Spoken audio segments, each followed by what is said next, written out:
Hi friends. Cochin shipyard limited வந்து பார்த்தீங்கன்னா, executive ட்ரெய்னின்ற போஸ்ட்டுக்கு வந்து வேலைவாய்ப்பு வந்து அறிவிச்சிருக்காங்க. அதை பற்றின முக்கியமான விவரங்களை பார்க்கலாம். சரிங்களா?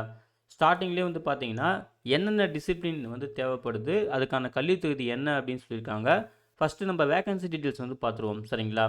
அதாவது வேகன்சி வந்து பார்த்தீங்கன்னா, எக்ஸிக்யூட்டிவ் ட்ரெய்னி மெக்கானிக்கல் அதுக்கு 20 vacancy, electrical 4 vacancy, electronics 2 vacancy, நாவல் architecture 6 vacancy, civil 3 vacancy, information technology 2 vacancy, human resource 4 vacancy, finance 3 vacancy. சரிங்களா? எல்லாமே எக்ஸிக்யூட்டிவ் ட்ரெயினி போஸ்ட் தான். மொத்தம் 44 வேகன்சி. இதை வந்து கம்யூனிட்டி வைஸாகவும் சொல்லியிருக்காங்க. ஓகேங்களா? யூஆருக்கு 21 வேகன்சி, ஓபிசிக்கு 10 வேகன்சி, எஸ்சிக்கு 6 வேகன்சி, எஸ்டிக்கு 5, இடபிள்யூஎஸ்க்கு 2 வேகன்சி சொல்லியிருக்காங்க. ஓகேங்களா? அப்புறம் முக்கியமான தேதிகள் பார்த்தீங்கன்னா 6 டிசம்பர் 2024 அப்ளிகேஷன் ஸ்டார்ட் ஆயிடுச்சு. லாஸ்ட் டேட் வந்து பார்த்தீங்கன்னா அப்ளை பண்ணுறதுக்கு 6 ஜனவரி 2025 சொல்லியிருக்காங்க. ஓகேங்களா? இவங்க சொல்லியிருக்கிற அந்த டிசிப்ளினில் வந்து நீங்கள் ஃபுல் டைமில் வந்து பார்த்தீங்கன்னா இந்த டிகிரி வந்து முடிச்சிருக்கணும். அதாவது இன்ஜினியரிங் டிகிரி வந்து முடிச்சிருக்கணும்னு சொல்லியிருக்காங்க. அதையவே பார்த்துக்குங்க. ஓகேங்களா? அதே போல் எக்ஸப்ட் மெக்கானிக்கல்லேருந்து சிவில் வரைக்கும் பார்த்தீங்கன்னா நீங்கள் பிஇ பிடெக் வந்து அந்த டிசிப்ளின் தான் நீங்கள் முடிச்சிருக்கணும். ஆனால் இன்ஃபர்மேஷன் டெக்னாலஜி வந்து பார்த்தீங்கன்னா அடிஷ்னலாக சில கல்வித்துறை சொல்லியிருக்காங்க. அதாவது நீங்கள் பிஇ பிடெக் வந்து கம்ப்யூட்டர் சயின்ஸ் இன்ஃபர்மேஷன் டெக்னாலஜி முடிச்சிருந்தால் அப்ளை பண்ணலாம். அப்படி இல்லைன்னா நீங்கள் மாஸ்டர் டிகிரி அதாவது எம்சிஏ கம்ப்யூட்டர் அப்ளிகேஷன் அப்படி இல்லைன்னா கம்ப்யூட்டர் சயின்ஸ் இல்லை இன்ஃபர்மேஷன் டெக்னாலஜி முடிச்சிருந்தாலும் அப்ளை பண்ணலாம் சொல்லியிருக்காங்க. சரிங்களா? இந்த இன்ஃபர்மேஷன் டெக்னாலஜி மட்டும் வந்து பார்த்தீங்கன்னா நீங்கள் சர்டிஃபிகேட் கோர்ஸ் அதாவது ப்ரோக்ராமிங் லாங்குவேஜ், டிபிஎம்எஸ் நெட்வொர்க்கிங், அப்புறம் இஆர்பி சிஸ்டம் இந்த மாதிரி சர்டிஃபிகேட் கோர்ஸ் முடிச்சிருந்தா உங்களுக்கு முன்னுரிமை வழங்கப்படும் சொல்லியிருக்காங்க. ஓகேங்களா? அப்புறம் ஹியூமன் ரிசோர்ஸ்க்கு வந்து பார்த்தீங்கன்னா எம்பிஏ டிகிரி முடிச்சிருந்தா அப்ளை பண்ணலாம் அப்படின்னு சொல்லியிருக்காங்க. அதுக்கான ஸ்பெஷலைசேஷன் சொல்லியிருக்காங்க. அதையுமே நோட் பண்ணிக்கோங்க. அப்புறம் போஸ்ட் கிராஜுவேட் டிகிரி சோசியல் ஒர்க்கில் முடிச்சிருந்தாலும் நீங்கள் அப்ளை பண்ணலாம். அதே போல் பிஜி டிகிரி வந்து பர்சனல் மேனேஜ்மெண்ட்டில் முடிச்சிருந்தாலும் இந்த இதுக்கு வந்து அப்ளை பண்ணலாம் சொல்லியிருக்காங்க. அதாவது ஹியூமன் ரிசோர்ஸ்க்கு வந்து அப்ளை பண்ணலாம் சொல்லியிருக்காங்க. அப்புறம் ஃபினான்ஸுக்கு வந்து பார்த்தீங்கன்னா நீங்கள் சார்ட் அக்கௌண்ட் வந்து பார்த்தீங்கன்னா முடிச்சிருந்தீங்கன்னா நீங்கள் அப்ளை பண்ணலாம் சிஏ. ஓகேங்களா? அதையுமே அவங்க தெளிவாக சொல்லியிருக்காங்க. கல்வி தகுதியை வந்து தெளிவாக செக் பண்ணிக்கோங்க. உங்கள் அகாடமிக் குவாலிஃபிகேஷன் வந்து பார்த்தீங்கன்னா நீங்கள் மினிமம் 65% வந்து செக்யூர் பண்ணியிருக்கணும். அப்போ தான் நீங்கள் எலிஜிபிள் அப்ளை பண்ணுறதுக்குன்னு தெளிவாக சொல்லியிருக்காங்க. ஓகேங்களா? ஸோ இதுதான் ஃப்ரெண்ட்ஸ் வேகன்சி டீட்டெயில்ஸ். அதுக்கப்புறம் அதுக்கான கல்வி தகுதி. ஓகேங்களா? அதுக்கப்புறம் இந்த வேகன்சி வந்து பார்த்தீங்கன்னா ரிவைஸ் ஆகலாம், இன்க்ரீஸும் ஆகலாம், டிக்ரீஸும் ஆகலாம் அப்படின்னு சொல்லியிருக்காங்க. அதுக்கப்புறம் பிடபிள்யூடி கேண்டிடேட்டுக்கான சூட்டபிலிட்டி. ஓகேங்களா? எந்த மாதிரிலாம் டிசேபிலிட்டி இருக்கலாம், ஒவ்வொரு டிசேபிலிட்டியும் எந்த மாதிரி கேட்டகரியில் வரும், ஏபிசின்னு சொல்லிட்டு 3 கேட்டகரியாக பிரிச்சிருக்காங்க. ஸோ தெளிவாக செக் பண்ணிக்கோங்க. நீங்கள் எந்த போஸ்ட்டுக்கு அப்ளை பண்ணுறீங்க அதுக்கான சூட்டபிலிட்டி என்னன்னு சொல்லிட்டு டேபிளில் வந்து கிளியராக செக் பண்ணுங்க அப்ளை பண்ணுறதுக்கு முன்னாடி. அதுக்கப்புறம் பே ஸ்கேல் வந்து பார்த்தீங்கன்னா உங்களுக்கு இனிஷியலாக 1 இயர் வந்து ட்ரைனிங் இருக்கும். ட்ரைனிங் அப்போ வந்து பார்த்தீங்கன்னா உங்களுக்கு 50,000 சேலரின்னு சொல்லியிருக்காங்க. நீங்கள் எக்ஸ்ட்ரா ஒரு ஒர்க் பண்ணுற மாதிரி இருந்தீங்கன்னா உங்களுக்கு ஒரு மாதத்துக்கு 3,000 வரைக்கும் இருக்கும் எக்ஸ்ட்ரா ஸ்டைஃபண்ட் அப்படின்னு சொல்லியிருக்காங்க. ஓகேங்களா? அதுக்கப்புறம் நீங்கள் வந்து E1 grade assistant manager E1 கிரேடுக்கு வந்து ட்ரைனிங் முடிஞ்சதுக்கப்புறம் உங்களுக்கு வந்து போஸ்டிங் கிடைக்கும். அதுக்கப்புறம் வந்து பார்த்தீங்கன்னா உங்கள் சேலரி வந்து ரிவைஸ் ஆகும். உங்களுக்கு பேசிக் பே அலோவன்ஸ்லாம் சேர்த்து ஒரு மாதத்துக்கு 80,280 சேலரி இருக்கும்னு சொல்லியிருக்காங்க. அதையுமே வந்து செக் பண்ணிக்கோங்க. ஓகேங்களா? அப்புறம் இந்த ஜாபுக்கு அப்ளை பண்ணுறதுக்கு அப்பர் ஏஜ் லிமிட் வந்து பார்த்தீங்கன்னா 27 வயசுன்னு சொல்லியிருக்காங்க. அதாவது 6 ஜனவரி 2025 அதன் கணக்குப்படி தான். ஓகேங்களா? அதாவது உங்கள் டேட் ஆஃப் பர்த் வந்து பார்த்தீங்கன்னா 7 ஜனவரி 1998 அன்றைக்கோ இல்லை அதுக்கு உள்ளேயோ இருக்கணும்னு சொல்லியிருக்காங்க. அதை நோட் பண்ணிக்கோங்க. அப்பர் ஏஜ் லிமிட்டில் வந்து ரிலாக்ஸேஷனுமே இருக்குது. ஓபிசிக்கு 3 இயர்ஸ், எஸ்சி எஸ்டிக்கு 5 இயர்ஸ் சொல்லியிருக்காங்க. அதுக்கப்புறம் பிடபிள்யூடி கேண்டிடேட்டுக்கு வந்து பார்த்தீங்கன்னா கவர்மெண்ட் கைட்லைன்ஸ் படி நாங்கள் ரிலாக்ஸேஷன் கொடுப்போம் சொல்லியிருக்காங்க. அதுக்கப்புறம் செலெக்ஷன் மெத்தட் வந்து 2 ஃபேஸு. ஃபேஸ் 1 பார்த்தீங்கன்னா உங்களுக்கு ஆன்லைன் டெஸ்ட் இருக்கும். அப்ஜெக்டிவ் டைப் ஆன்லைன் டெஸ்ட்டு மொத்தம் 60 மார்க்கு. அதையுமே என்னென்ன டாபிக்னு சொல்லியிருக்காங்க பாருங்கள். ஜென்ரல் அவேர்னஸில் 5 மார்க்கு, இங்கிலீஷ் லாங்குவேஜில் 5 மார்க்கு, நியூமரிக்கல் எபிலிட்டியில் 5 மார்க்கு, ரீசனிங் எபிலிட்டியில் 5 மார்க்கு, சப்ஜெக்ட் பேஸில் வந்து பார்த்தீங்கன்னா 40 மார்க்கு. உங்கள் டிசிப்ளின் என்னவோ அதிலேருந்து கொஸ்டின் கேட்பாங்க. ஒரு 40 மார்க்ஸ். சரிங்களா? ஒரு கொஷனுக்கு 1 மார்க்கு, நெகட்டிவ் மார்க்லாம் எதுவும் கிடையாதுன்னு சொல்லியிருக்காங்க. இது ஃபேஸ் 1. அப்புறம் ஃபேஸ் 2 வந்து பார்த்தீங்கன்னா குரூப் டிஸ்கஷன், ரைட்டிங் ஸ்கில்ஸ், அப்புறம் பர்சனல் இன்டர்வியூன்னு சொல்லிட்டு இருக்கும். அதுக்கு மொத்தமாக 40 மார்க் சொல்லியிருக்காங்க. சரிங்களா? மொத்தமாக வந்து பார்த்தீங்கன்னா எல்லாமே சேர்த்து 100 மார்க் உங்களுக்கு வந்து இந்த ஸ்டேஜ் வந்து இருக்கும்னு சொல்லியிருக்காங்க. இதை கரெக்டாக நோட் பண்ணிக்கோங்க. ஓகேங்களா? அப்புறம் இந்த ஃபேஸ் 1 ஆன்லைன் டெஸ்ட்டுக்கான சென்டர் வந்து பார்த்தீங்கன்னா கேரளாவில் வந்து வேரியஸ் இடத்துல வந்து அதாவது பிளேஸில் நடக்கும். ஸோ அதை வந்து கொச்சின் ஷிப்யார்ட் லிமிடெட் தான் வந்து முடிவு பண்ணணும் அப்படின்னு சொல்லியிருக்காங்க. அதையும் பார்த்துக்குங்க.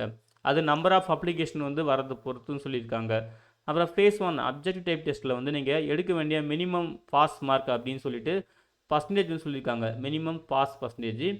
அப்புறம் அன்ரிசர்வ்டு போஸ்ட் இடபிள்யூஎஸ் கேட்டகரியாக இருந்தீங்கன்னா 50% அப்படின்னு சொல்லியிருக்காங்க. ஓபிசிக்கு வந்து 45%, எஸ்சி எஸ்டிக்கு 40%, பிடபிள்யூடிக்கு வந்து பார்த்தீங்கன்னா 40% சொல்லியிருக்காங்க. இதை தெளிவாக செக் பண்ணிக்கோங்க. ஓகேங்களா? ஸோ இதுதான் மினிமம் குவாலிஃபைங் பர்சன்டேஜ் சொல்லியிருக்காங்க ஃபேஸ் 1 அப்ஜெக்டிவ் டைப் ஆன்லைன் டெஸ்ட்டுக்கு மட்டும். ஓகேங்களா? யாரெல்லாம் வந்து அந்த மினிமம் பாஸ் மார்க் வந்து எடுக்கிறீங்களோ அவங்க வந்து ஷார்ட் லிஸ்ட் பண்ணப்படுவீங்க. நீங்கள் சர்டிஃபிகேட் வெரிஃபிகேஷன் போகிற மாதிரி இருக்கும். ஃபர்தராக phase 2 group discussion, writing skills, personal இன்டர்வியூலாம் உங்களுக்கு வந்து இருக்கும் அப்படின்னு சொல்லியிருக்காங்க. ஓகேங்களா? ஸோ ஃபைனலாக வந்து பார்த்தீங்கன்னா ஃபேஸ் 1 ஃபேஸ் 2 இந்த 2 பர்ஃபார்மன்ஸ் பேஸ் பண்ணி தான் வந்து கேண்டிடேட் வந்து அவங்க செலக்ட் பண்ணுவாங்க. செலக்ட் பண்ண கேண்டிடேட் வந்து பார்த்தீங்கன்னா வெப்சைட்லேயும் அஃபிஷியலாக பப்ளிஷ் பண்ணுவோம் அப்படின்னு சொல்லியிருக்காங்க. அப்போ ரிசர்வேஷன் பற்றி அவங்க வந்து கைட்லைன்ஸ் சொல்லியிருக்காங்க. தெளிவாக செக் பண்ணிக்கோங்க. ஓகேங்களா? அதுக்கப்புறம் வந்து பார்த்தீங்கன்னா குவாலிஃபிகேஷன் கல்வித்துறை சொல்லியிருந்தாங்க இல்லையா? இப்போ ஒவ்வொரு டிசிப்ளினுக்கும் அதுக்கு ரெலவெண்ட்டாகிற டிசிப்ளின் வந்து என்னென்ன கோர்ஸ்லாம் வந்து படிச்சிருக்கலாம் அப்படின்னு சொல்லியிருக்காங்க. இப்போ மெக்கானிக்கல்னால் industrial and production engineering, industrial engineering, mechanical and production tool engineering, mechatronics, production engineering, mechanical engineering சொல்லிட்டு இந்த நீங்கள் டிசிப்ளினில் நீங்கள் படிச்சிருந்தாலுமே நீங்கள் வந்து அப்ளை பண்ணலாம் மெக்கானிக்கல் குரூப்புக்கு அப்படின்னு சொல்லிட்டு இதை வந்து தெளிவாக சொல்லியிருக்காங்க. அந்த டேபிளை வந்து செக் பண்ணிக்கோங்க. அதே போல் எலக்ட்ரிக்கலுக்கு வந்து பார்த்தீங்கன்னா எலக்ட்ரிக்கல் அண்ட் எலக்ட்ரானிக்ஸ் இன்ஜினியரிங், அப்புறம் எலக்ட்ரானிக்ஸ்க்கு வந்து பார்த்தீங்கன்னா ஒரு 6 டிசிப்ளின் சொல்லியிருக்காங்க. அந்த 6 டிசிப்ளின் நோட் பண்ணிக்கோங்க.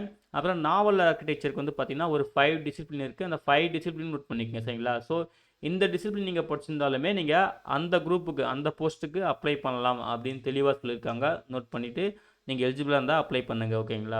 அப்புறம் சர்வீஸ் அக்ரிமெண்ட்லாம் இருக்கும். அதுக்கப்புறம் பார்த்தீங்கன்னா அப்லோட் பண்ண வேண்டிய டாக்குமெண்ட்லாம் எப்படி இருக்குன்னு சொல்லிட்டு கைட்லைன் கொடுத்துருக்காங்க. அப்ளிகேஷன் ஃபீஸ் வந்து பார்த்தீங்கன்னா எஸ்சி எஸ்டி பிடபிள்யூடி கேண்டிடேட் இவங்களை தவிர்த்து மற்ற எல்லா கேட்டகரியும் 1000 ரூபாய் வந்து ஃபீஸ் பே பண்ணணும்னு சொல்லியிருக்காங்க. சரிங்களா? ஸோ அதையுமே ஆன்லைனில் தான் பே பண்ணணும். 6 ஜனவரி 2025 அப்ளிகேஷன் க்ளோஸ் ஆகுது இல்லையா? அதுக்குள்ளே பே பண்ணணும் அப்படின்னு சொல்லியிருக்காங்க. அதையும் நோட் பண்ணிக்கோங்க. அப்புறம் அப்ளை பண்ணுறது வந்து அஃபிஷியல் வெப்சைட் www.cochinshipyard.in அதில் கேரியர் பேஜில் போய்ட்டு அப்ளை பண்ணுற மாதிரி இருக்கும். அதை தான் தெளிவாக சொல்லியிருக்காங்க. ஒரு அப்ளிகேண்ட் வந்து பார்த்தீங்கன்னா ஒரு போஸ்ட்டுக்கு தான் அப்ளை பண்ணணும்னு தெளிவாக சொல்லியிருக்காங்க. அதையுமே நோட் பண்ணிக்கோங்க. அப்ளை பண்ணி முடிச்சதுக்கப்புறம் சாஃப்ட் காப்பியும் பிரிண்ட் அவுட்டும், அதாவது soft copy plus hard copy நீங்கள் வந்து சேஃபாக வச்சுக்கோங்க. Up to requirement selection process முடிஞ்ச வரைக்கும் நீங்கள் வச்சுக்கிறது ரொம்ப நல்லதுன்னு தெளிவாக சொல்லியிருக்காங்க. ஓகேங்களா? அதுக்கு பிறகு வந்து பார்த்தீங்கன்னா சம் ஜென்ரல் கண்டிஷன் கொடுத்துருக்காங்க. அதெல்லாம் தெளிவாக செக் பண்ணிக்கோங்க. எந்த விதமான ட்ராவலிங் அலவன்ஸ்லாம் தர மாட்டோம்னு சொல்லியிருக்காங்க. அதாவது அப்ஜெக்டிவ் டெஸ்ட் நடக்கும் இல்லையா? ஆன்லைன் டெஸ்ட் அதுக்கு வந்து ட்ராவலிங் அலவன்ஸ்லாம் தர முடியாது. நீங்களே தான் அரேஞ்ச் பண்ணிக்கணும் அப்படின்னு சொல்லியிருக்காங்க. அதே போல் எஸ்சி எஸ்டி பிடபிள்யூடி கேண்டிடேட்டாக இருந்தீங்கன்னா உங்களுக்கு வந்து சர்டிஃபிகேட் வெரிஃபிகேஷன் ஃபேஸ் 2 வரப்போ நீங்கள் வந்து ட்ரெயின் ட்ராவல் பண்ணுறதுக்கான ஃபெசிலிட்டி வந்து அரேஞ்ச் பண்ணுறோம் அப்படின்னு சொல்லியிருக்காங்க. அதையும் வந்து பார்த்துக்குங்க. அதுக்கப்புறம் கால் லெட்டர் வந்து பார்த்தீங்கன்னா நீங்கள் உங்களுக்கு இமெயில் மூலியமாகவும் இன்ஃபார்ம் பண்ணுவாங்க. அப்புறம் நீங்கள் சிஎஸ்எல் கொச்சின் ஷிப்யார்ட் லிமிடெட் இந்த வெப்சைட்லேயும் போய் டவுன்லோட் பண்ணிக்கலாம் அப்படின்னு சொல்லியிருக்காங்க. ஓகேங்களா? அதுக்கு பிறகு உங்களுக்கு ஆன்லைன் அப்ளிகேஷன் ஃபார்ம், அதுக்கப்புறம் அது ரிலேட்டடாக ஏதாவது டவுட் இருந்துச்சுன்னா இந்த மெயில் ஐடிக்கு நீங்கள் வந்து மெயில் ரைட் பண்ணலாம். அதுக்கப்புறம் நீங்கள் செலெக்ஷனில் வந்து உங்களுக்கு ஏதாவது டவுட் இருந்துச்சுன்னா நீங்கள் இந்த மெயில் ஐடிக்கு மெயில் பண்ணலாம் அப்படின்னு சொல்லிட்டு 2 மெயில் ஐடி கொடுத்துருக்காங்க. அந்த 2 மெயில் ஐடி நோட் பண்ணிக்கோங்க. இதுக்கு ஒன்லி இந்தியன் நேஷனல்ஸ் மட்டும் தான் அப்ளை பண்ணணும். இந்தியன் சிட்டிசன்ஸ் வந்து யார் வேணாலும் எலிஜிபிள் அப்படின்னு சொல்லியிருக்காங்க. அதையும் வந்து பார்த்துக்குங்க. சரிங்களா? ஸோ அவ்வளோதான் ஃப்ரெண்ட்ஸ். இதுதான் வந்து பார்த்தீங்கன்னா கொச்சின் ஷிப்யார்ட் லிமிடெட் அறிவிச்சிருந்த எக்ஸிக்யூட்டிவ் ட்ரைனி. ஓகேங்களா? வேரியஸ் டிசிப்ளினுக்கான எக்ஸிக்யூட்டிவ் ட்ரைனி. ஸோ அப்ளை பண்ணுறதுக்கு முன்னாடி இந்த நோட்டிஃபிகேஷனை ஒரு டைம் வந்து கிளியராக படிங்க. படித்து பார்த்துட்டு உங்களுக்கெல்லாம் எலிஜிபிலிட்டி க்ரைட்டேரியா மீட் ஆயிடுச்சுன்னா அதுக்கப்புறம் ஆன்லைனில் மிஸ்டேக் இல்லாமல் அப்ளை பண்ணுங்கள். ஓகேங்களா? இந்த நோட்டிஃபிகேஷன் டவுன்லோட் பண்ணுறதுக்கான லிங்க்கையும் ஆன்லைனில் அப்ளை பண்ணுறதுக்கான லிங்க்கையும் இந்த வீடியோ டிஸ்கிரிப்ஷனில் தரேன். செக் பண்ணி நீங்களும் யூஸ் பண்ணிக்கோங்க. ஓகேங்களா? இந்த வீடியோ பிடிச்சிருந்தால் மறக்காமல் லைக் பண்ணுங்கள். மறக்காமல் உங்கள் ஃப்ரெண்ட்ஸுக்கும் ஷேர் பண்ணுங்கள். அட்லீஸ்ட் யாராவது ஒருத்தருக்காவது ஹெல்ப்ஃபுல்லாக இருக்கும். அப்ளை பண்ணுற எல்லாருக்கும் wish all the best. Thank you.